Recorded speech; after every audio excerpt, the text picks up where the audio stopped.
Hi kids, ఎలా ఉన్నారు? ఈరోజు మనకి ఎంతో ఇష్టమైన తెనాలి రామలింగ స్టోరీ నెంబర్ 3 విందాము. ఓకేనా? ఒకరోజు విజయనగర సామ్రాజ్యంలో సభ జరుగుతుంది. శ్రీకృష్ణదేవరాయలు మన తెలివైన తెనాలి రాముని చూసి చాలా ఆనందంతో, నీవు చాలా తెలివైన వాడివి, చమత్కారివి, సమయస్ఫూర్తి కలవాడివి. నీవు నా రాజ్యంలో ఉండడం నాకు చాలా గర్వంగా ఉందని చెప్పారు. అప్పుడు మిగిలిన మంత్రులు చాలా అసూయతో, మనకంటే తెనాలి ఏ విధంగా గొప్పవాడు అని బాగా ఆలోచించి మనం ఒక పని చేద్దాం అనుకున్నారు.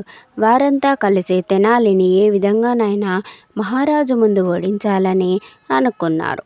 మరుసటి రోజు సభలో అందరూ కలిసి, మహారాజా, మీరు మన తెనాలి రాముని తెలివైనవారు, సమయస్ఫూర్తి కలవారు అన్నారు కదా, మాకు ఒక చిన్న ప్రశ్నకు సమాధానం చెప్పగలరా అని అడిగారు. అప్పుడు మహారాజు, అలాగే, ఏమిటి మీ ప్రశ్న, చెప్పండి అని అడిగారు.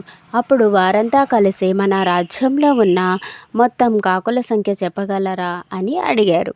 అప్పుడు తెనాలి ఆలోచనలో పడ్డారు. అయ్యో, ఇది ఎలా సాధ్యం అని అనుకున్నాడు.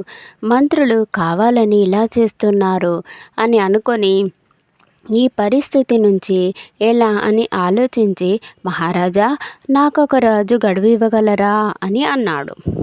ఓ, అలాగే తెనాలి అన్నారు మహారాజు. పాపం తెనాలి చిక్కులో పడ్డాడు. భగవంతుని ప్రార్థించాడు. మరుసటి రోజు ఉదయం సభకు వెళ్ళాడు. మంత్రులు అందరూ ఎదురు చూస్తున్నారు.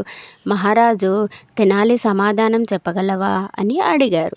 అప్పుడు తెనాలి, చెప్పగలను మహారాజా అని చెప్పారు. మొత్తం 9703 పక్షులు ఉన్నాయి అని చెప్పారు.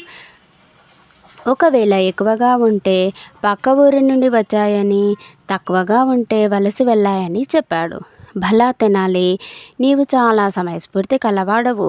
ఇలాంటి చిక్కు ప్రశ్నకు సమాధానం చాలా చక్కగా చెప్పావు.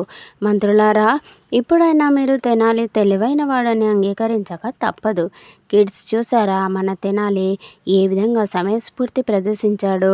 మనం కూడా అనుకోకుండా చిక్కులో పడితే భగవంతుడు మనకు ఏ విధంగానైనా సహాయం చేస్తాడు.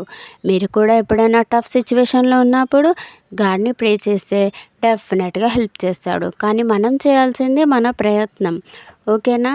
Thank you.